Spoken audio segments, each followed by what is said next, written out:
আসসালামু আলাইকুম রহমতুল্লাহি ওয়া বারাকাতুহু।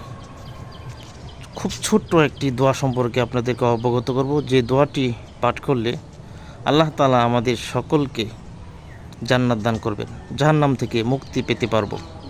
এই আমলটি হযরত আনাস রাদিয়াল্লাহু তাআলা আনহু থেকে বর্ণিত। আল্লাহ রাসূল সাল্লাল্লাহু আলাইহি ওয়াসাল্লাম বলেন, যে ব্যক্তি এই দোয়াটি 3 বার পাঠ করবে জান্নাতের জন্য, এই দোয়াটি 3 বার পাঠ করলে জান্নাত বলতে থাকে, হে আল্লাহ, এই ব্যক্তিকে আপনি জান্নাত দান করুন।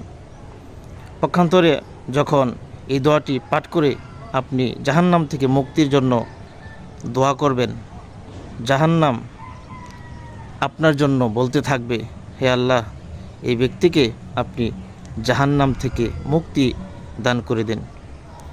তাই আমরা এই দোয়াটি উপর আমল করব। সেই দোয়াটি আপনাদেরকে বলে দিচ্ছি। সেই দোয়াটি হচ্ছে, আল্লাহুম্মা ইন্নী আসআলুকাল জান্নাতা ওয়া নাউযু বিকা মিনান নার। এই দোয়াটি আমরা সকলেই 3 বার পাঠ করব। 3 বার পাঠ করলে আল্লাহ তাআলা আমাদের সকলকে জান্নাত দান করবেন এবং জাহান্নাম থেকে মুক্তি দান করে দিবেন।